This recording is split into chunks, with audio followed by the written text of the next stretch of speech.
Sociopath. Understanding Sociopaths and Personality Disorders. Written by Albert Rogers. Narrated by Ramon Lopez. Introduction. For centuries, we have been fascinated by the stars. We looked up and we dreamed of reaching them. However, a far greater mystery lies closer to home, and unlike the stars, we have not even scraped the surface of this universe. Journey into a world unknown, the human mind. There are countless questions to be explored with the human mind. What makes us distinct from others? What is a sociopath? What makes a sociopath? Moreover, what differs a sociopath from a psychopath? Together, we'll answer all the questions above in this book and find out more interesting things. With our imaginary human guinea pig, Jeff, we will try to understand the implications of these questions in our everyday life. Each chapter is filled with insightful information that will help you understand the world better. We will also explore the stories of famous and infamous sociopaths of the world, as well as ways to help you and your family deal with the sociopathic menace. Studying the practical aspects of psychology and sociology ensures that even after you read this book, you will carry with you important knowledge that you can use in the real world. Another interesting book from a trusted colleague I highly recommend, Borderline Disorder: 50 Solutions for Surviving Someone with Borderline Personality Disorder. Chapter 1. A Brief Understanding of Personality. Before we start dwelling in the realm of sociopathy, we must first understand a little about human nature. Sociopathy is a psychological disorder which affects someone's personality. Understanding sociopathy requires that we first define what personality is and that we establish a baseline. Personality, like most of the psychology's work, is a murky pond of knowledge. It is evident enough that it satisfies the requirements needed for it to become a scientific understanding, but it is also vague enough so that we cannot be entirely sure of it. As Max Planck famously quoted, "Science cannot solve the ultimate mystery of nature." Moreover, that is because, in the last analysis, we are part of the mystery we are trying to solve. Because of this inherent vagueness, psychologists have up to 5 different theories when it comes to understanding human personality. Many psychologists use the Big Five or the personality trait theory, but it's also worth studying the other 4 personality theories. With a clear understanding of the different theories, we will see how psychologists determine and measure someone's personality using tests derived from these personality theories. We will have to take a glimpse at the workings of the human psyche and understand the realm before we comprehend the monster in front of us. Understanding personality. Personality is defined as a pattern of our motives, behavior, and our emotions. These patterns are rationally stable to an extent, making them clear enough so that we can distinguish a person's personality from other people. Imagine having a friend named Jeff. Jeff may be your childhood friend, your neighbor, relative, or your coworker. If I ask you what you think of Jeff's personality, you might see him as that optimistic, friendly, and hardworking colleague of yours who never says no to a challenge and always carries a smile wherever he goes. You may also know that Jeff acts like it because he has big dreams for his career and his family. Jeff's imprint on you is his personality to you. It defines his motives, his behavior, as well as his emotions. You might add that Jeff is always like that because these are stable patterns, but the caveat is that you can never actually find Jeff's personality. Sure, these are stable patterns and what you would expect most of the time, but they do not show the entire picture. You might suddenly see Jeff one day shouting in anger at a fellow coworker and wonder why or where that suddenly came from. Your definition of Jeff's personality is not enough for you to define him correctly, but it is sufficient for you to define who Jeff is and who your angry boss is, who is strict on deadlines and roams the office with an iron fist. Personality is. This view of Jeff is how psychologists define personality. Other people might have formed a different opinion of Jeff's personality, but so long as they are predictable enough that it can distinguish Jeff, it can be used to define him. Understanding personality is a very messy topic, which is why there are up to 5 theories that help psychologists understand the concept of personality. The 5 personality theories. You already know by now that personality and psychology in turn is a very fuzzy field of science. Moreover, to understand human personality, psychologists have come up with no less than 5, yes, you heard that right, theories just for the concept of personality alone. Although the majority of doctors today only use the personality trait theory, or the Big 5 of traits, it is still worth studying the other 4 to give us a better picture of human personality. Studying all 5 of the personality theories also provides us with a good grasp of how our understanding of human personality has evolved throughout the ages. With this knowledge in tow, we will have a much better comprehension of sociopathy and, conversely, the mind of a sociopathic individual. The psychodynamic perspective. The psychodynamic perspective of psychology might be lauded as the most popular and the very first dwellings of science into the actual nature of human personality. Though there might be psychodynamic theories out there, each of these theories can be traced back to Sigmund Freud, who is the most famous psychologist of the 20th and 21st centuries. Sigmund Freud is credited with pioneering in the field of psychology, especially in the psychodynamic perspective of personality. Another trait that is attributed to every psychodynamic theory is the idea that personality is a result of conflicts. These conflicts start as an external conflict. These external conflicts start when internal drives, such as our needs for superiority, aggression, and sexual drive, conflict with moral, legal, or social rules. These external conflicts are then brought inwards and are internalized by us. The resulting behaviors, emotions, and thoughts from these internalized conflicts are what creates our personality. Let's use Jeff again as an example. Let us imagine Jeff in the cafeteria eating his lunch when suddenly a fellow coworker spilled a hot mug of coffee onto Jeff's lap. Now, because of this, Jeff has an urge to aggression to shout at the coworker because he was not careful enough, but that urge of aggression is conflicted by social rules that require him to use diplomacy instead of violence at all times. This external conflict is then internalized, and one of these two sides will determine Jeff's personality according to psychodynamic perspective. When Sigmund Freud was still a working physician, he was intrigued when he observed people who lost feeling in their hands or had paralyzed legs, even though they had no known disorder. These odd symptoms were eventually resolved when the patients experienced moments of extreme anxiety or guilt. Because of what Freud observed, he theorized that there are hidden emotions inside the human mind that aren't readily accessible, which affects us unconsciously and without our knowledge.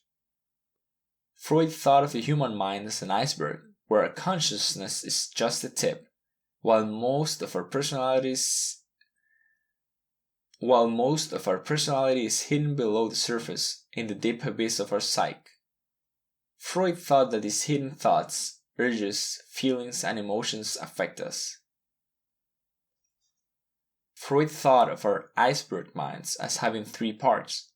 The part that is seen above is called the conscious, which we access rarely every day. The second part is the preconscious, which lies beneath the surface. This part of the mind cannot be accessed readily and easily, but can be if we focus on them. The deepest part and most hidden part of the human mind, meanwhile, is called the unconscious. The unconscious part of our minds contains most of our primitive urges such as aggression and our sexual drives. Because these urges are primitive, we seek to repress this part of our mind. Repression is the autonomous removal of anxiety-producing thoughts from our awareness. We repress our unconscious mind because its primitive nature runs against social, legal, or moral rules that cause us anxiety. Most of our conflicts arise from our unconscious mind going against our conscious and preconscious minds. To describe the conflicting aspects of our human mind, Freud proposed that there are three structures to our personality: the id, ego, and superego. The id, according to Freud, lies beneath our unconscious mind. Id is already present at birth and contains only biological urges. Our id only seeks their gratification without any consideration to social, moral, or legal rules and customs. The ego, on the other hand, is developed during the first year of life. It is not synonymous with the word ego we carelessly use nowadays and which refers to someone's arrogant tendencies. The ego, with Freud's description, takes on rationalism and practicality as its priority, serving as a control mechanism for our id. Our ego makes sure that our id is in check and is bound to reason.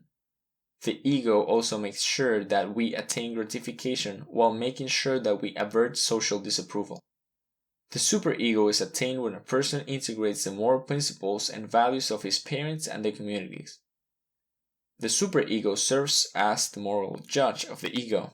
The ego makes sure the action to gratify it is rational and practical, while the superego makes sure that the ego's actions are morally righteous. If not, the superego saturates the ego with feelings of shame and guilt. Psychodynamic theories, especially the ones theorized by Sigmund Freud himself, has tremendous popularity since its creation. The concepts are easy to understand and have an abundance of ideas. However, the concept of the iceberg mind has since strayed into the unscientific. Even though better ones may have already surpassed Freud's theory, it is important to note the contributions of the psychodynamic theories.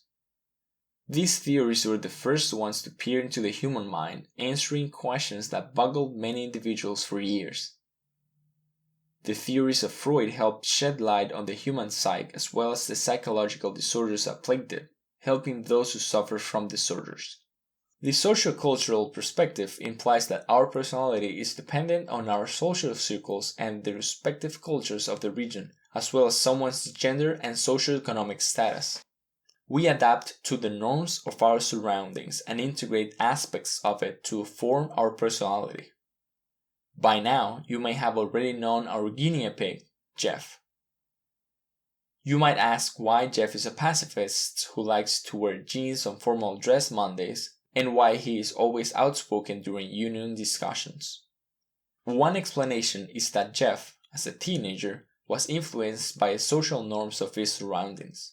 Living as a teenager in the 1970s meant jeans, activism, and pacifists' views, all of which were the social norms. He incorporated each aspect of his surroundings, forming the basis of his personality. Another explanation might be that Jeff grew up in Switzerland, where the pacifist and neutral culture of Switzerland influenced his personality. The respective culture of an individual like Jeff may also influence his perspective on himself and his personality. Cultures may affect whether someone sees himself in an individualistic view or a collectivistic one. Take, for instance, the contrast in the cultures of the United States and China, which is a classic example of individualistic thinking versus collectivistic thinking. An individualist is inclined to view him or herself as a product of personal choices and decisions. A collectivist defines himself as an amalgamation of these social aspects. In Jeff's case, European countries like Switzerland tend to be individualists, while Asian, African, and South and Central American nations tend to cultivate a collectivist perspective. Learning theory perspective. The learning theory perspective has been proposed by learning theorists and by a behaviorist. According to the learning theory perspective, our personality is not caused by inherent and individualistic characteristics that lie inside us, but it is learned. Behaviorists propose that we should stop peering to the depths because this cannot be satisfactorily measured.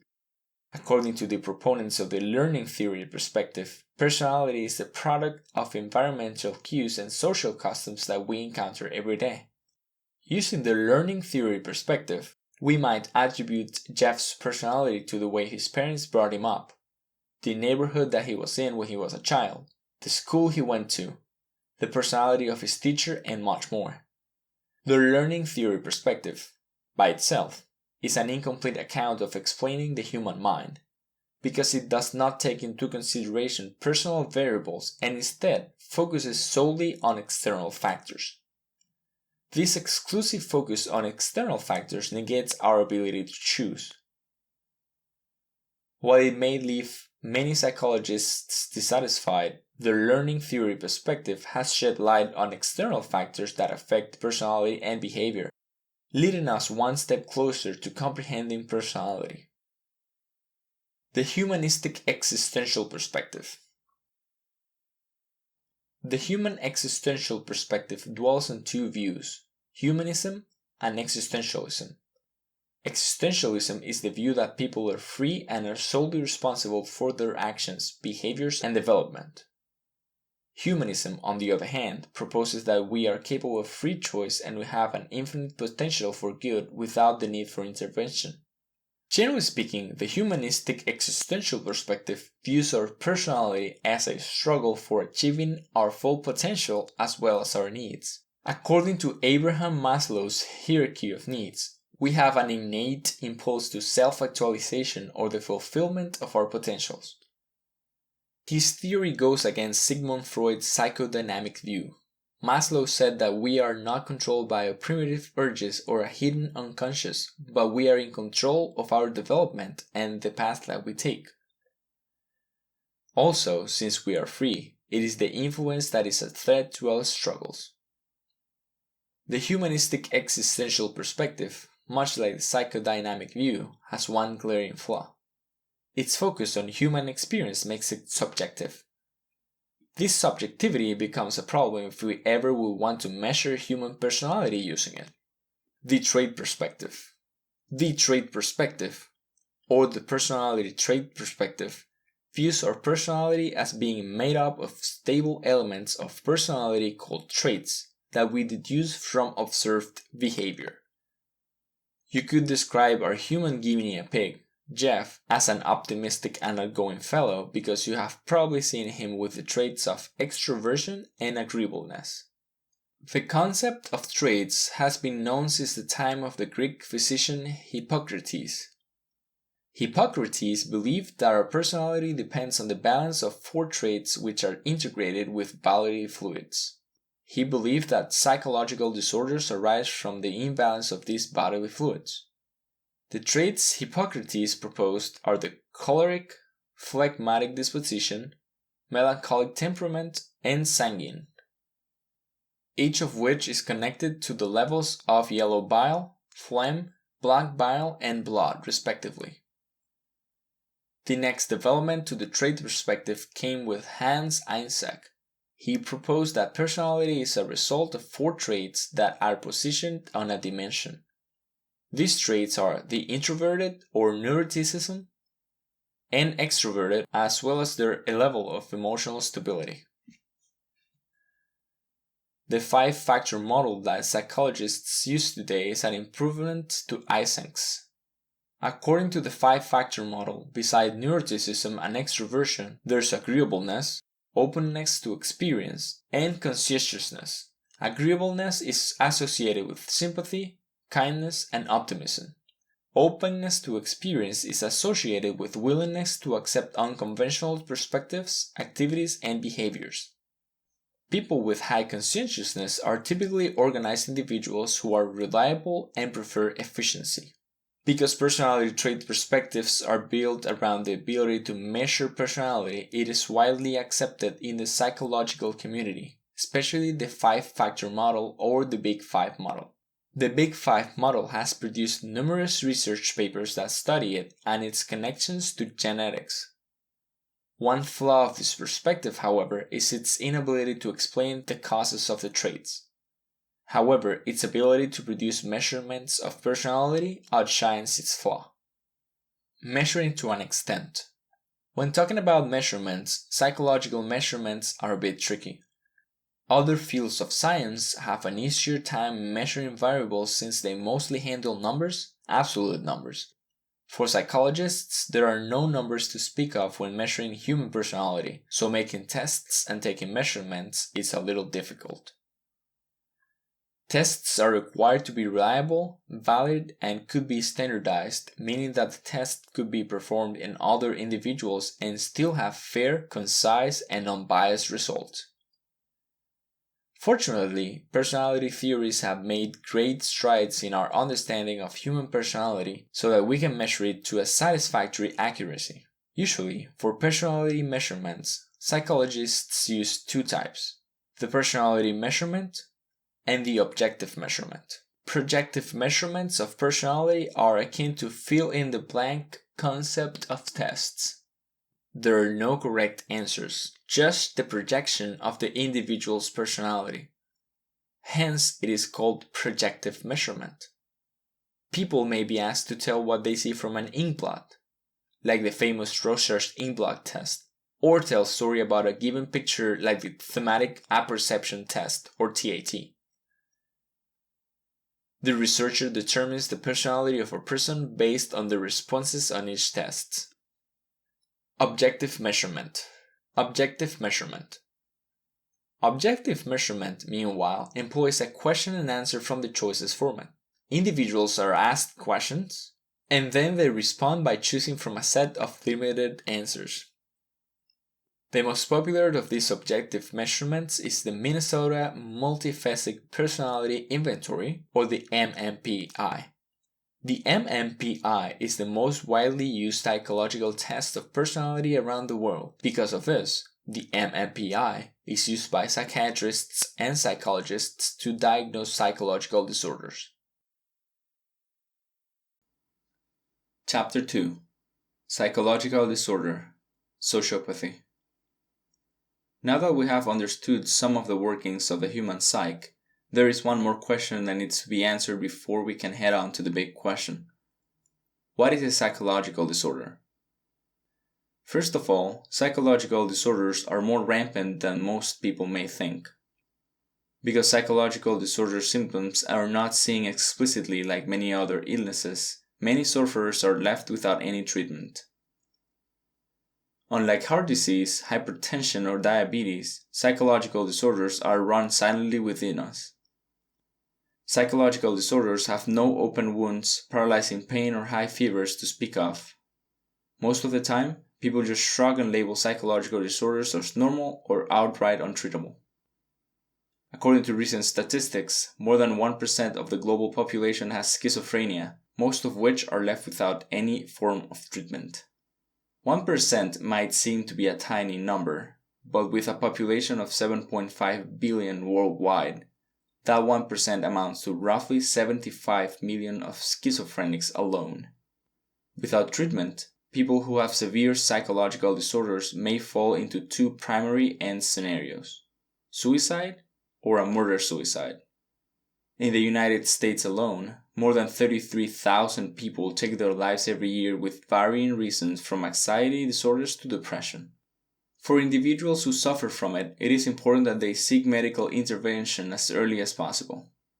If you have a relative, a friend, or someone you know with a psychological disorder, it is equally important that you provide supportive care and do away with the social stigma. It has been shown that family support and intervention gives patients with psychological disorders a better chance of managing their illness. Why are we talking about psychological disorders? That is because sociopathy is a psychological disorder. Psychological disorders, the monsters in the closet. Like many other illnesses out there, psychological disorders also cause impairment in function and great distress to the person bearing it. The only difference is that there are no wounds to speak of. There is a pain, but not the normal pain we experience daily, but it is still debilitating to the sufferer. A good example of this mental pain is the one experienced by people who have depression. Depression leads to the feeling of not being able to control anything, all the while feeling a deep sense of isolation.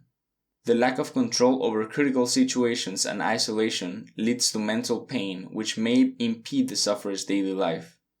He or she might not be able to accept opportunities outright, since he or she might think that there is no chance of success, since he or she cannot control it and therefore evade any potential mistakes. Or perhaps that they are doomed to fail once they start. The feeling of isolation may impair their communication skills, leading to decreased productivity. Mental processes and behaviors can be determined to be psychological disorders if they meet a mix of the following characteristics. 1. It produces severe personal distress. A psychological disorder is an illness, and much like any other illness, it produces distress. If a behavior or mental processes, such as fear or anxiety, produce severe personal distress, it might be indicative of a psychological disorder. 2. The behavior or mental process is statistically deviant. Though statistical deviance per se is not a determining factor when considering a behavior as being abnormal, it is an important aspect to consider. If a behavior only occurs in 1 out of 10 people, it does not directly mean that it is a disorder. Jeff having a 100% score out of 10 other people does not equate to the disorder. The deviance must first have a bizarre quality to it, like having a sudden anxiety attack out of nowhere. 3. It causes self-harm. Having a behavior that causes self-harm, deterioration of social life, and financial standing may be a clear sign of a disorder. Addiction is mostly the case for this. Gambling on a regular basis might not be indicative of a psychological disorder, but if playing the casino causes you to lose track of your life, marriage, job, and lose money and properties, then it is a clear sign of a psychological disorder, especially addiction. The case of addiction is particularly true if after all the repercussions you still seek to satisfy your urge to gamble. 4. The behavior is socially unacceptable. Because behavioral patterns may differ from culture to culture, the cultural background of the behavior must first be taken into consideration before judging it to be a disorder. Even if the behavior is statistically deviant, if the behavior is a staple of the individual's culture, however bizarre in quality it might be, it cannot be considered as abnormal or indicative of a psychological disorder. 5. It gives the individual a false sense of reality. A behavior might suggest that it is a disorder if it gives the person a false view of reality. While it might be a socially valid view to believe in ghosts, having ghosts literally talk to you or see them talk to you is a hallucination and is suggestive of a disorder. We may feel that the world is out to get us from time to time, but for people with a psychological disorder, the threat is real. If you think that the whole neighborhood is on a planet for your demise on the Best Lawn Award, then it might be that you have a disorder. 6. The behavior is dangerous. If the behavior threatens the well-being of the individual or the people around him or her, then it is indicative of a psychological disorder. This is the case for behaviors which leads to suicide or mass shootings, or both. Classification of psychological disorders. Psychology is not the branch of science for you if you are into absolute definitions. Fortunately, you can take a breather when it comes to classifying psychological disorders. Most psychologists use a classification scheme of the DSM. The DSM, or the Diagnostic and Statistical Manual of the American Psychiatrists Association, is the leading standard from which psychologists classify psychological disorders. It is like the dictionary for psychologists, except it gives diagnoses rather than definitions. Before modern medicine and before DSM itself, and during the 18th and 19th centuries, having a psychological disorder was associated with the devil. Therefore, treatment of such illnesses often led to drilling holes on the cranium to burning people at the stakes. The Diagnostic and Statistical Manual provides diagnostics of either personality disorders or clinical syndromes, provide an understanding of environmental and psychosocial factors that may affect the efficacy of treatment, whether it be a drug-based treatment or a psychotherapeutic one. The DSM also provides valuable statistical data from around the world that help psychiatrists better treat patients and have a good picture of possible outcomes. The DSM may provide a great deal of highly valuable data, but this is still psychology. Nothing is permanently absolute. The DSM's contents are constantly revised according to further studies and statistics. Because of these changes, classifications and definitions of certain psychological disorders may vary per edition of the DSM. Currently, the DSM is in its 5th edition, which was published in May of 2013 by the American Psychiatric Association, or APA. Psychological disorders can be classified into the following groups, according to the Diagnostic and Statistical Manual.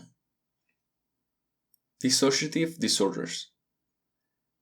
In a dissociative disorder, every aspect of personality a person has, including his feelings, emotions, behavior, thoughts, memory, consciousness, and even the knowledge of that individual's identity, is split. It is not yet very clear to psychologists, but according to cognitive psychologists, people who have dissociative disorders are those who have learned to repress bad memories. Dissociative disorder patients have learned to avoid anything that might cause anxiety, guilt, or shame. These memories might be abuses from their childhood, according to most psychologists. Another oddity of dissociative disorders is that cases of these types of disorders are only limited to North America, unlike other disorders which have cases around the world. While the DSM has listed many dissociative disorders, here are some of the most common types. 1. Dissociative amnesia. Dissociative amnesia is the inability of an individual to recall any important personal information. Unlike types of amnesia, this kind of amnesia is not caused by direct interaction of the brain, e.g., strikes to the head, injury to the head, or intoxication. Because it is not caused by such direct contact with the brain, it is considered a disorder. This disorder is usually caused by stressful events, such as one caused by warfare or surviving a catastrophic incident. Dissociative amnesia may last from as little as a couple of hours to years. 2. Dissociative identity disorder. Until recently, dissociative identity disorder was called multiple personality disorder, but has since been changed on the revisions of the DSM. In dissociative identity disorder, or DID, two or more distinguishable personalities inhabit a single person. This dissociative disorder is probably the most popular among all the dissociative disorders, since it has been a staple of popular media from news coverage to books and movies. The personalities that reside in, that inhabit that person, may have different characteristics from prescription glasses, memories, accents, and even allergies. Each personality may also have different reactions to certain medication. 3. Dissociative fugue. People with dissociative fugue suddenly leave their work or their homes and travel to another place, all the while losing all the memories that accompanied them before they left. Those with dissociative fugue often do not remember their past life or invent any. After treatment, patients of dissociative fugue do not remember any memories from their dissociative fugue selves. Schizophrenia. Relative to other psychological disorders, schizophrenia is probably the worst of them all. In schizophrenia, everything goes on malfunction mode. This psychological disorder affects everything from learning to thought, perception, mood, and even motor functions. Schizophrenia may exhibit two types of symptoms. These are the positive symptoms or the negative symptoms. Individuals with positive symptoms are characterized by their inappropriate behaviors, such as nonsensical speech. In the early ages, people with positive symptoms were often thought of as witches who shout out evil incantations, agitated behavior, disorganized thinking, and hallucinations. People with the negative symptoms are characterized by inhibition. They can be found with a blank face, emotionless voices, rigid body, and refusal to talk. Schizophrenia is also characterized by problems in perception, thinking, learning, and communication. They are susceptible to hallucinations and delusions. A common example of these delusions are people thinking that they are being hunted down by the government, or people who think that they are incarnations of great individuals like Jesus Christ, King George V, or even President John F. Kennedy. Although schizophrenia has some general characteristics, it has been divided into three major categories. 1. Disorganized schizophrenia. An individual's inability characterizes disorganized schizophrenia to create a coherent thought. Their speech makes no sense, along with incoherent delusions, hallucinations, and emotions. They also neglect personal hygiene, especially bladder and bowel movements. 2. Paranoid schizophrenia. People with paranoid schizophrenia tend to have complex, systematic delusions accompanied by auditory hallucinations. 3. Catatonic schizophrenia. Among the other forms of schizophrenia, the catatonic type is the most unusual. Catatonic schizophrenia is the impairment of the body's motor functions.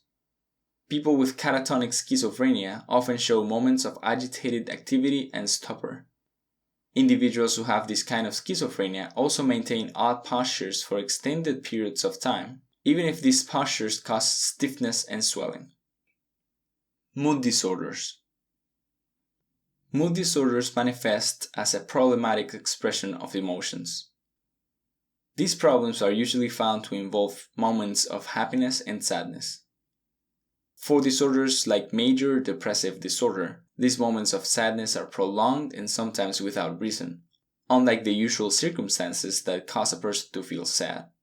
It has been widely believed that people with mood disorders, especially major depressive disorders, have an external locus of control. Having an external loss of control means that those individuals think that they do not have control over the events and conflicts that happen in their lives. Researchers have also found information tying learned helplessness with depressive disorders. It is also believed that mood disorders are hereditary, since these disorders are often associated with neuroticism, a trait that is hereditary. Depressed individuals are also found to have problems with the utilization of the neurotransmitter serotonin. 1. Major depressive disorder. Normal people experience sadness, low self-esteem, crying, feelings of hopelessness, and even thoughts of suicide. However, for people with major depressive disorder, these symptoms are even more severe. People with major depressive disorder may find themselves with prolonged sadness even without reason. For usual people, sadness may last for hours or days, but for people with major depressive disorder, sadness may take weeks, months, or even years. Patients with a much more severe form of major depressive disorder may also experience psychomotor retardation. 2. Bipolar disorder. Bipolar disorder or manic depressive disorder can be thought of as a coin. You get one psychological disorder but with two states. Individuals with bipolar disorder are characterized by having mood swings, cycling between elation and depression. The first side of the coin is the manic phase, which shows excessive elation, excitement, or agitation. The other side is the depressive side. This side shows all the signs that can be seen in people with major depressive disorder. Somatoform disorders. Somatoform disorders are characterized by people believing that they have physical symptoms even though they are perfectly healthy. A person with a somatoform disorder may experience blindness, pain, or other sensations in his or her body even though there are no abnormalities or problems that can be found. 1. Hypochondriasis. People with hypochondriasis believe that they have a severe or major medical illness even if they do not have one. These individuals often talk to several doctors to resolve their belief. These patients also take every sensation they feel as a symptom of the mysterious illness. Conversion disorder. Conversion disorder occurs when a person's certain physical function is changed or lost, even though there are no medical findings to suggest the cause. A person with conversion disorder may suddenly go blind or be paralyzed without cause. The physical experiences claimed by people are not faked. They really are blind or paralyzed. It is suggested that people with conversion disorder convert stressful events into physical manifestations. A person who has recently witnessed a killing or atrocity may suddenly go blind. Anxiety disorders. Anxiety disorders are characterized by unwarranted feelings of extreme anxiety. These feelings are triggered even for no apparent reason, and when they do, they are debilitating. Psychological symptoms may include severe fear, inability to relax, and extreme nervousness. Physical symptoms include heightened blood pressure levels, fainting, and trembling. According to cognitive psychologists, anxiety disorders, especially phobic disorders, may arise from early childhood conditioning. It might be that we have learned these reactions from our parents when we saw them react to the same stimuli early in our childhood.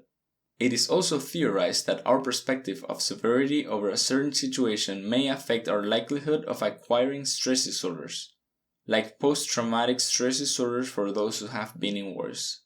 It is also thought that we are genetically hardwired to fear certain stimuli because it posed a threat to our earlier ancestors. These stimuli have been passed down from generation to generation, and an excess production of adrenaline and noradrenaline causes anxiety disorders.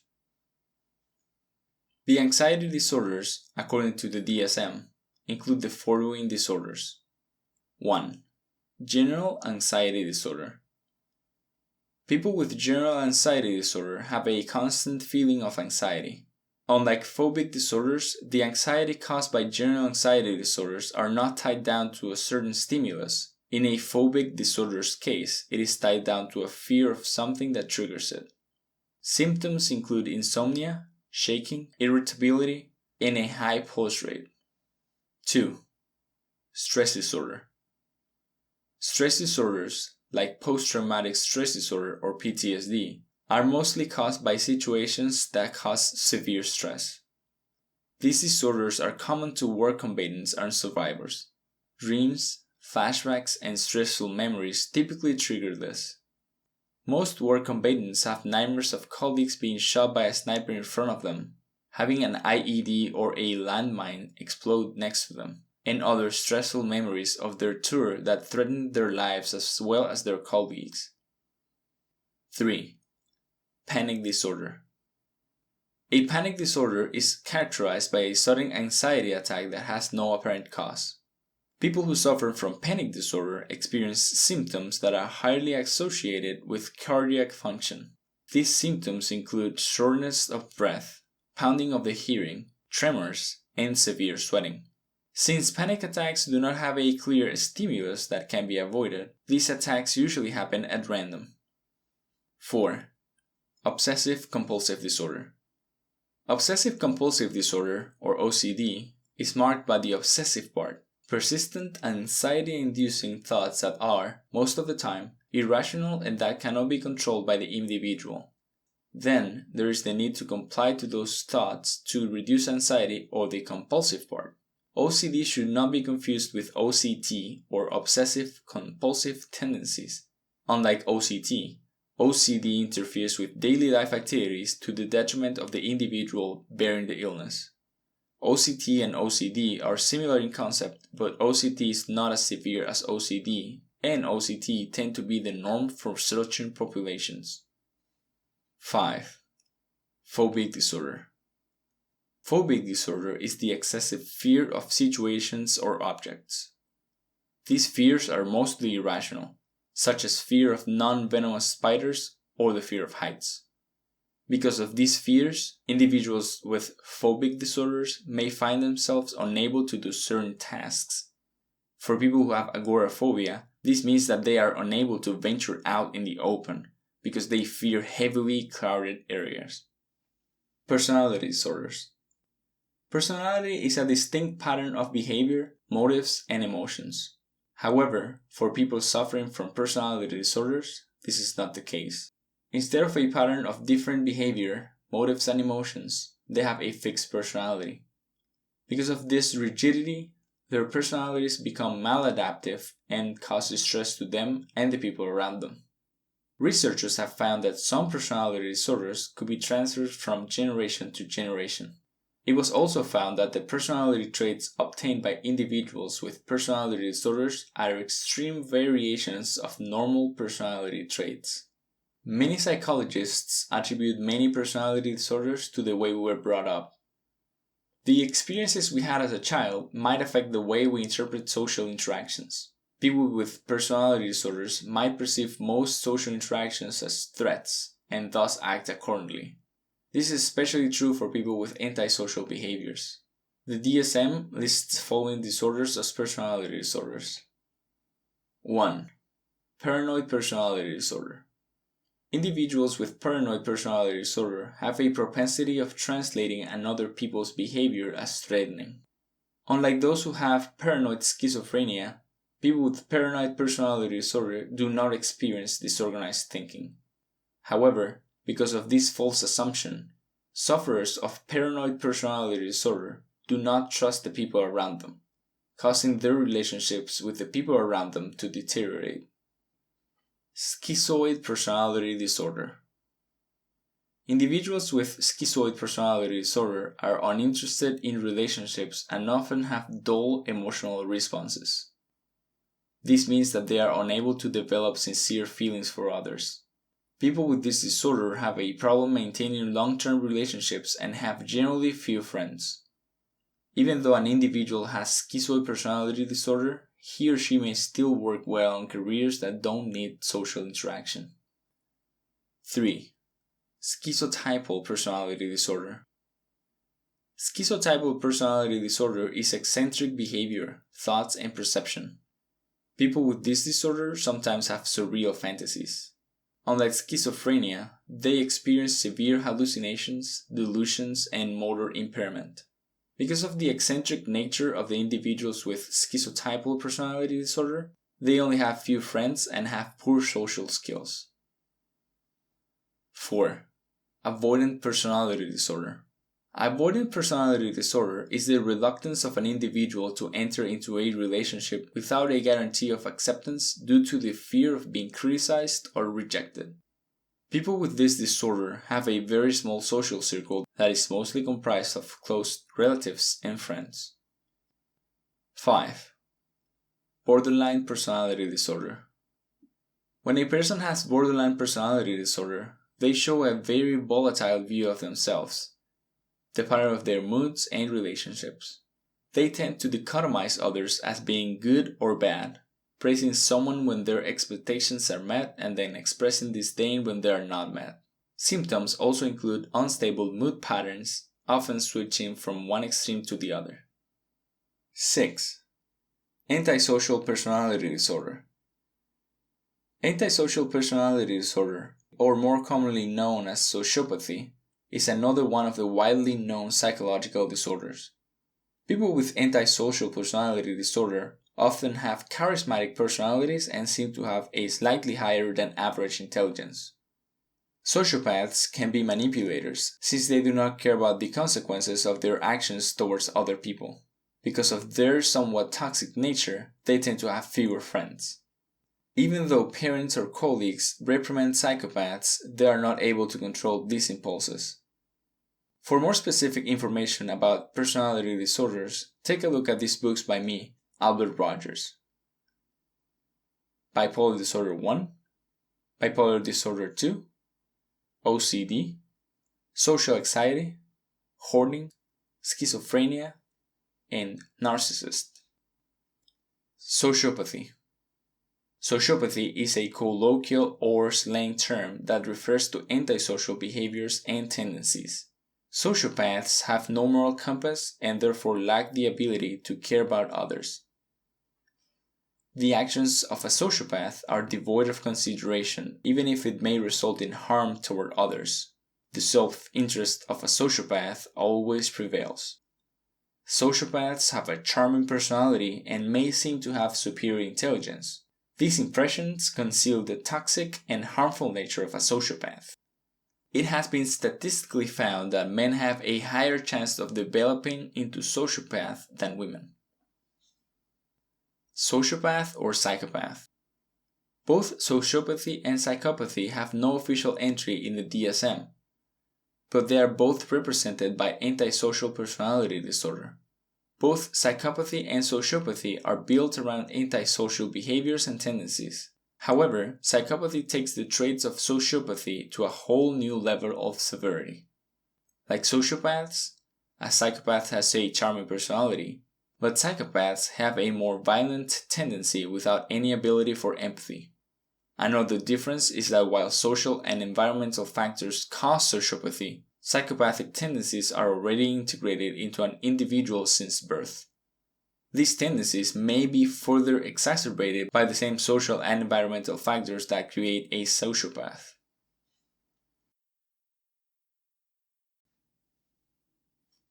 Chapter 3: Sociopaths of the World. Now we have a clear picture of what sociopathy is and what psychological disorders are. However, what can one psychopath do to the world? I have not seen the world burn just because one lone sociopath was not treated properly. You might be right about the world not burning because one sociopath forgot to talk to a doctor. However, on the other hand, my world may not be burning, but yours could be. Because of the stealthy nature of sociopathy and the general lack of knowledge of many people regarding psychological disorders, sociopaths are free to roam and inflict their counterproductive and toxic nature. Do take note that when it comes to psychological disorders, the enemy is not the person bearing the disorder, but the disorder itself. It should be clear by now that psychological disorders enslave anyone who is in their powers. Patients are simply slaves to the tempest of the disorder. Sociopathy, like a parasite, doesn't outright kill its host, but it sure does much damage. People affected by sociopathy are still walking, talking, and breathing individuals. They can be anyone from as inconsequential as a stranger from the street to as threatening as a warlord or a president. So, to give you a scope of what a sociopath can do, we will look at the stories of some of them and let us see how close they were to having burned the world down to a certain extent. Stories from the sociopathic corner. These people are, without a doubt, the worst of the worst when it comes to sociopathy. Though there might be a low possibility that you will encounter a sociopath like the ones we're going to talk about, it is important to know just how much destruction, chaos, and sadism a sociopath can create. Knowing these people helps us better guard ourselves and motivates us to increase and better our defenses. Reinhard Tristan Eugen Heydrich. Reinhard Heydrich, also known as the Butcher of Prague, was the head of the Reich Main Security Office in the Protectorate of Bohemia and Moravia. Heydrich committed such torture and mass executions against the people of Czechoslovakia that the exiled Czech government in England wanted him dead. The executions committed by Heydrich during his reign as the head of the Reich Main Security Office were so atrocious and effective in the killing of Jews that Hitler lauded his efforts as the ideal for Nazi members. Heydrich committed his crimes without remorse toward the cries and pleas of the people he killed. Heydrich was also a member of the 1C Conference, a meeting of senior Nazi officials which formalized the plans for systematically eliminating Jews. Fortunately, karma would eventually catch up to the Butcher of Prague. On May 27, 1942, the Czech carried out their assassination attempt. A bomb that was thrown on his Mercedes 320 mortally wounded him, and on June 4, 1942, Heydrich died while in a coma. Vlad III, Prince of Wallachia. Vlad III, Prince of Wallachia, Vlad the Impaler, or Dracula for some horror fans, is another extreme sociopath. Vlad III is known for his way of executing people who fell on his bad side. He impaled them, and if they were lucky, he would stake them in the chest or the abdomen. But for many of his victims, this was the least excruciating punishment. While it is not true that he drank the blood of his victims, Vlad did prefer long, painful torture. He sought to prolong the life of his captives just to inflict pain on them and prolong their suffering. In short, he did this for fun. Vlad did not care about whom he killed. Men, women, children, and even infants were brutally murdered, a true mark of a sociopath gone wrong. Vlad had plenty more cruel atrocities, but we may never know of it again, since there weren't definitive records of his killings. But one thing is for sure, he will not be coming for you in the middle of the night, because, just like Heydrich, he was assassinated. Joseph Rudolf Mengele. Joseph Rudolf Mengele, commonly known in concentration camps as the Angel of Death, was the chief mad scientist of the Nazis, though some people say that Mengele did his work solely for enjoyment. Mengele had an obsession with twins and would sometimes do cruel experiments to see if it affected the other twin. Mengele also liked injecting toxic and corrosive chemicals directly into body organs. He showed no concern whatsoever for the screams and agony of his victims. Mengele, with each batch of slave workers, would pick out those that interested him and perform his experiments without anesthetics, citing the importance of anesthetics for the use of soldiers. Unfortunately, Mengele escaped trial and fled to Argentina in 1949. Mengele drowned while having a stroke in 1979, and even then, he did not show any regret to his cruel experiments. Lessons to be learned. Fortunately for us, people like Vlad III, Heydrich, and Mengele are not free to roam as they please. These violent sociopaths did whatever they wanted because nothing was done, and the war settings, political power, and circumstances of the day enabled them to act this way without seeing consequences of justice. To quote Edmund Burke, "The only thing necessary for the triumph of evil is for good men to do nothing." These men continued with their deeds until someone tried to stop them. Most noticeably with Reinhard Heydrich's case, the Czechs decided that it was too much and assassinated him. The quotation of Edmund Burke also brings to light the guarantee that if we try to oppose sociopaths with all our might, we will always prevail. Chapter 4.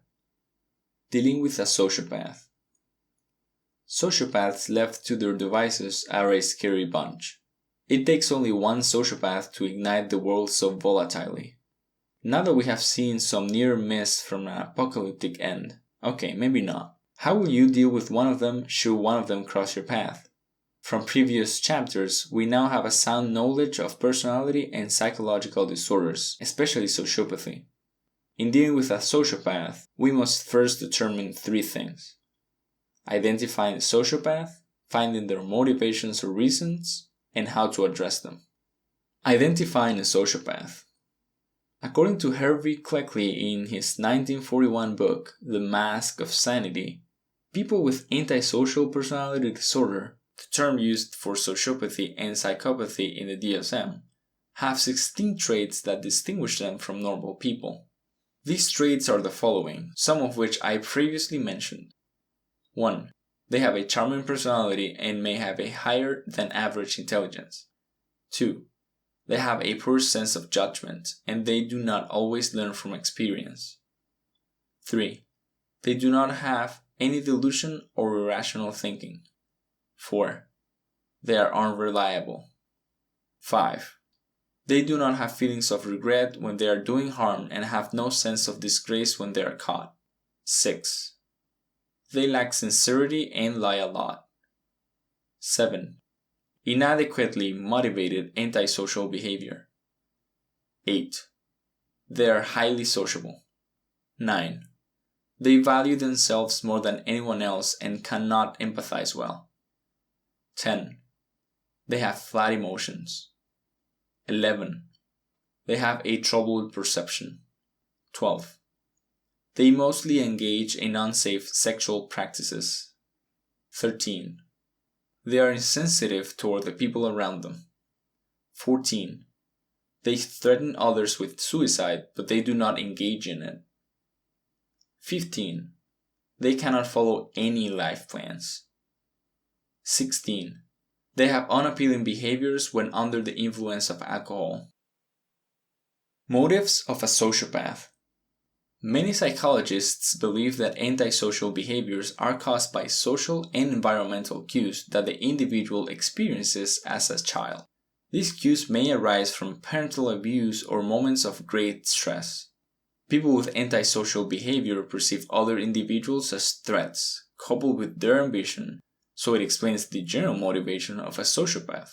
They seek to fulfill their ambitions, and because they see other people as threats, they act as though these people are only useful for the advancement of their interests. There is some truth in this. Many people do try to get what they can. They steal money, they take advantage of us, and they are inconsiderate or self-centered at times. When these occurrences add up too much, our trust levels decrease as an automated survival mechanism. For most people, this means that they just have a harder time trusting others, or that they are more cautious when it comes to personal or business relationships. In extreme cases, however, this can lead to sociopathy traits and the view of others as mere objects to use for one's own purposes. If a person has always been treated with a lack of empathy or respect, it is hard for that person to consciously decide to treat others better. How possible is this depends on the individual's mind and the history of that individual. How to deal with the sociopathic mind. The problem with the sociopathic mind is how it interprets the behavior of the people around it. The perceived threat they imagine forces the sociopath to build walls that hamper any attempt to guide it, cure it, or defeat it. Moreover, even if you win against a sociopath, all the time you have spent on doing so could have been used for your productive purposes. And as we all know, time is finite for us, making it priceless. This principle leads to our first rule when dealing with sociopaths and the most important one. Stay away, as far as you can, from a sociopath. As with any rule in survival training, distance increases your chances of survival more than any weapon, armor, or bunker can. If you cannot stay away, then build barriers between you and the sociopath. These barriers can be physical, or they can be ways that make it harder for the sociopath to get in touch with you, like changing your email address or your phone number. The second rule is to remember the rules of baseball. 3 strikes and the sociopath is out. Sociopaths become a burden, especially for people who cannot say no. They exploit their kindness. They know that you will always give them a chance no matter how many times you may catch them. As a rule of thumb, give them 3 chances, especially if you do not know if he or she is a psychopath. The rule of threes gives both sides a solution where everyone benefits, preventing exploitation and abuse. The first offense might be because of a misunderstanding or neglect. The second might be an unforeseen interruption, while the third offense is inexcusable. After the third strike, it is better to run away with what you have rather than expect a sociopath to cure him or herself overnight. The third most important step is to starve the sociopath with information. Social interactions lie at the heart of a sociopath's toolbox. They exploit and use any information they gather as leverage against you. Even something as simple as birth dates can be used by a sociopath to construct a nefarious plan to control you. When dealing with sociopaths, it is important that you keep information regarding your personal life. If he or she is a coworker, then it is best to talk about work-related material and not your childhood experiences. Without the personal information they need, they will have a lesser chance of getting a firm grip on your life. Just like what I said earlier, build a barrier between you and the sociopath. You have to protect yourself, even if you do not condemn that person. If you cannot outright disregard a sociopath and he or she tries to squeeze information out of you, change the topic to neutral ones like the weather. There are several more ways of dealing with sociopaths, but these 3 are the most important ones and the first thing you need to do before anything else. These steps will save you the energy, time, stress, and money that a sociopath may take away from you. Chapter 5. Treatment. Psychological disorders, especially sociopathy or antisocial personality disorder, are the monsters that reside in our minds. These illnesses take into hostage whoever is unlucky enough to have them. By now, we should already have the mindset to see that the person with a psychological disorder is not the one with the problem. The problem is the disorder itself. Treatment has always been the most critical part when it comes to psychological disorders, because although these disorders are of the mind, they are treatable and perhaps not manageable, unlike other illnesses such as cancer.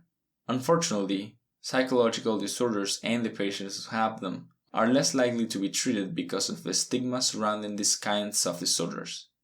Another reason may be that the person with the disorder or immediate family members may be in denial because they do not want to see that person as being labeled with crazy.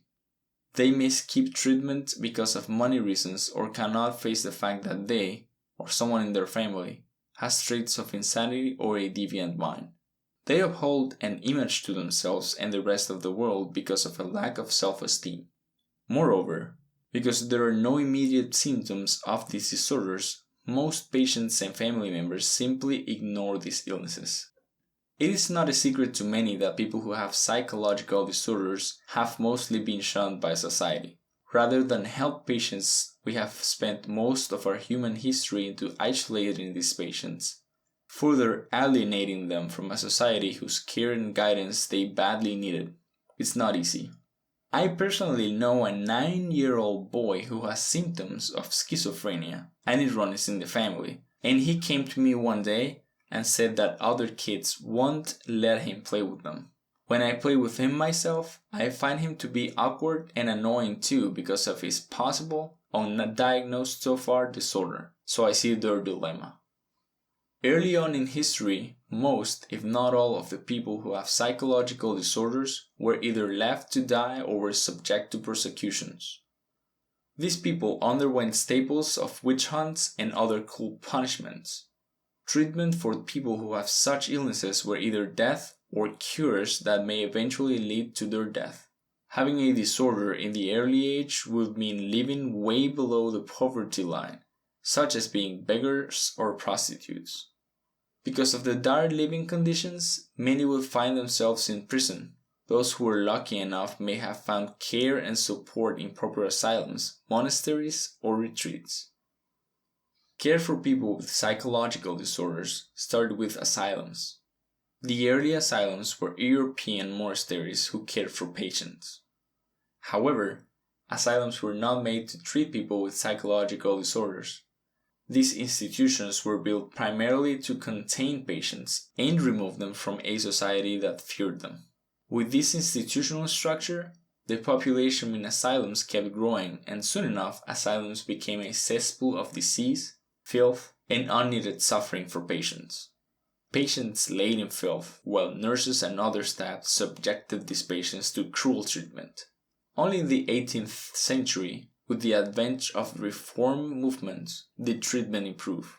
However, even then, many asylums continued to operate until the late 1950s when mental hospitals replaced them. Mental hospitals are geared towards curing and alleviating the distress patients experience. These kinds of hospitals help patients continue their lives without the fear of being bound by their illnesses. Still, attention towards psychological disorders are still low, and many mental hospitals and institutions lack the proper budget that is needed in addressing the hidden epidemic of the mind. Psychotherapy. When it comes to dealing with psychological illness, we have psychotherapy. Psychotherapy has many kinds, but they all adhere to the same principles in treating patients. All kinds of psychotherapy use our knowledge of psychology, its principles and theories to augment the behavior, feelings, and thoughts of the patients. These augmentations are through a systematic interaction between the therapist and the patient. Psychotherapy is mostly used by people who have psychological disorders, but it may also be used to help individuals resolve other less severe but similar problems, especially when coping and overcoming current situations related to the social aspects of their lives. It can also be used by people who simply want to gain a better understanding of themselves. Effectiveness of psychotherapy. For decades, the effectiveness of psychotherapy has been debated. Some psychologists argue that psychotherapy does not improve the recovery rate of patients, while other psychologists say that it may be worse than having no treatments at all. Due to the fog of doubt that covers psychotherapy, many researchers have engaged in challenging the effectiveness of psychotherapy. According to the findings of the researchers, not all therapies work, and if they do, they are only effective for a specific disorder. Psychologists call the practices or therapies that are effective evidence-based practices. Forms of therapy. Psychodynamic therapy. Psychodynamic therapies are based on Sigmund Freud's theory. These therapies emphasize conflicts that begin early in childhood and internal conflicts that give rise to psychological disorders. It involves moving around psychic energy from the id, ego, and superego. Traditional psychodynamic therapies make use of Freud's psychoanalysis. Psychoanalysis, according to Freud, helps give a better comprehension of the conflict by peering into the depths of the mind. Psychoanalysis also helps provide catharsis, or the release of psychic energy from the repressed unconscious that gives rise to conflicts. Freud's psychoanalysis also uses dream analysis. Freud believed that dreams are expressions of the unconscious part of the mind, since that mind is being repressed. Discussing these dreams further helps the release of psychic energy and the understanding of the individual's inner conflicts. Cognitive therapy. Cognitive therapy approaches therapy much like the humanistic and psychodynamic therapies. They focus on seeing the depths of the mind that produce problems. Cognitive therapists seek to peer into the attitudes, expectations, and beliefs of individuals and try to figure out how they cause problems towards an individual for them to augment them, hence resolving the disorder. 3 of the associated therapies that are considered as cognitive therapies are Rational Emotive Behavior Therapy, or REBT, by Albert Ellis, Aaron Beck's Cognitive Therapy, and the Cognitive Behavior Therapy, or CBT. In both REBT and Aaron Beck's Cognitive Therapy, clients are either persuaded or are made to realize their errors in cognition. In Aaron Beck's Cognitive Therapy, he exposes his clients to the irrationality of their fears. For example, our human guinea pig, Jeff, is scared of a non-venomous spider. Using Aaron Beck's Cognitive Therapy, we will try to expose Jeff to the said spider and make him aware of his fault in cognition by arguing to him and making him realize that non-venomous spiders should not be feared. Cognitive therapy has come a long way and it is starting to be integrated with the behavioral therapies. With the integration of behavioral therapy with cognitive therapy, the change in cognition can be further reinforced by a change in behavior, increasing the efficacy of the treatment. Behavior therapy. Behavior therapy focuses less on what a person feels or thinks and more on their actions, using the principle of observational learning and conditioning. Behavioral therapists try to modify the behaviors of people with psychological disorders. Behavioral therapists help clients to learn certain behaviors that help them defeat and recover from the distress caused by psychological disorders. The most popular forms of behavior therapy are fear reduction method, operant conditioning procedures, and aversive conditioning. Fear reduction methods include systematic desensitization, modeling, and virtual therapy. Systematic desensitization is the gradual exposure of the client in an ever-increasing hierarchy of anxiety-producing stimuli, each of which is being counter-conditioned until the client reaches the topmost of the hierarchy and becomes desensitized to his fear. Modeling is the use of observational learning to overcome fear.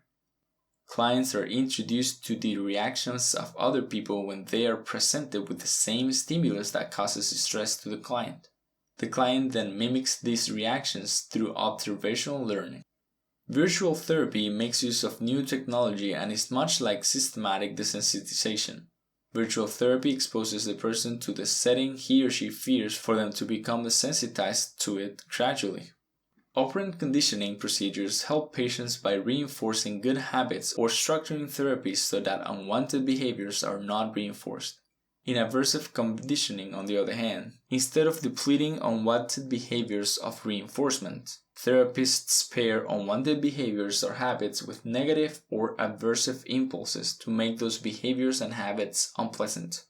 Aversive conditioning is a highly controversial method because of its extreme measures that are why it has become less and less popular with behavior therapists. Humanistic therapy. Humanistic therapies work with the same principles as psychodynamic therapies. They focus on the unconscious mind and the inner conflicts that it creates.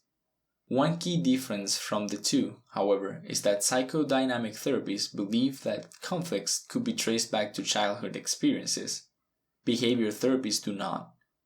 Instead, they focus on the current experiences. There are two well-known forms of humanistic therapy: Fritz Perls' Gestalt therapy and Carl Rogers' client-centered therapy. According to Fritz Perls' Gestalt therapy, people have parts of themselves that they reject and sometimes wear masks to hide those parts they perceive as unacceptable. With his therapy, Perls helps his patients accept these aspects of themselves and integrate them, thus the term Gestalt. Only after integration can people address these problems. Taking responsibility for those aspects will give the individual the ability to control it, according to Perls' Gestalt therapy. Carl Rogers' client-centered therapy takes the same principle that Fritz Perls used in his Gestalt therapy. It aims to help individuals accept the aspects of themselves that they reject or hide for them to control them. The client-centered therapy fulfills its aim by providing a welcoming atmosphere which doesn't restrict clients in expressing themselves. With the freedom they are given, clients can explore themselves even better and are able to accept the aspects of themselves that they reject. Group therapy. If you know the word Alcoholics Anonymous, then you might imagine people sitting in a circle with each of them telling stories of themselves and how they try to overcome their problems. Group therapy works by pulling people with the same problems and letting them share experiences, while a leader gives them support and also administers the preferred form of therapy, whether it is behavioral therapy, humanistic therapy, psychodynamic therapy, or cognitive therapy. Group therapies have an advantage over individualized forms of therapies since it has a larger pool of experiences and perspectives. Individuals may draw support from the group itself. Biological therapy. The therapies discussed above are not the only factor in the psychological nature of psychological disorders. Biological therapies treat disorders not as conflicts arising from childhood experiences of primitive urges. Biological therapies tap into the inner workings of the nervous system, the hormones, and neurotransmitter to treat psychological disorders. Drug therapy. Drug therapies work by using chemicals to manipulate our nervous system and resolve specific issues. These drugs include antipsychotics, antidepressants, mood stabilizers, and anti-anxiety drugs. Antipsychotics or major tranquilizers are used mainly by people with schizophrenia. Antipsychotic drugs work by blocking dopamine receptors to reduce hallucinations, delusions, and agitation commonly experienced by individuals with schizophrenia. It is believed that the overactivity of dopamine, a neurotransmitter in the brain, leads to schizophrenia. Antidepressants, as the name implies, are used on people with major depressive disorder or depression, but may also be used by people with obsessive-compulsive disorder or OCD, agoraphobia, panic disorder, and eating disorder. Antidepressant drugs work by increasing the levels of serotonin and noradrenaline in the body, since it is believed that depression is caused by problems in regulating serotonin and noradrenaline levels. Anti-anxiety drugs are used to treat people with general anxiety disorder, panic attacks, and sometimes insomnia. Many of the anti-anxiety drugs belong to a class of drugs called benzodiazepines and work by reducing the activity of the central nervous system or CNS. The reduction of CNS activity also reduces the symptoms associated with anxiety disorders, which include an increased heart rate, sweating, chills, and nervousness. Mood stabilizers are given to people with bipolar disorder. The most common mood stabilizer is lithium carbonate in tablet form. Although the efficacy of lithium has been proven, it is not yet known how lithium affects the neurotransmitters in the body. Electroconvulsive therapy, or ECT, is done by passing an electric current through the patient's head, causing convulsions and unconsciousness. The procedure has been widely used during its time because of an erroneous assumption that it treats psychological disorders, but has now been only reserved for patients with depression who do not respond to antidepressants. Psychosurgery. Psychosurgery has been controversial since its first inception. The very first form of modern psychosurgery was lobotomy. Lobotomy was done by severing the neural link from the prefrontal lobes to the thalamus. While many proponents of the procedure at that time attested to the efficacy of the treatment, further studies have shown that lobotomy might have worsened the conditions of the patients who underwent the procedure.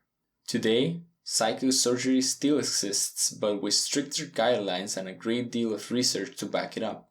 Psychosurgeries are only performed as a final option when psychotherapy and biological therapies do not work. Conclusion. Our world is composed of different individuals with distinct personalities. It is always a good measure to try to understand the distinction between the personalities we meet. Through this, we gain a better understanding of their motives, behaviors, and whether they are good for us or not. The more we know, the better we understand ourselves, which helps us improve our lives. The world will also benefit from the information we acquire, because one less victim of a sociopath is one more productive member of society, and one less victim of a psychological disorder. We must try to learn more and more about our world, and always be on guard and ready to make our voices heard. Your journey through the world of a sociopath's mind does not stop here. I hope that the information you have read will improve your daily life. This was Sociopath by Albert Rogers, narrated by Ramon Lopez.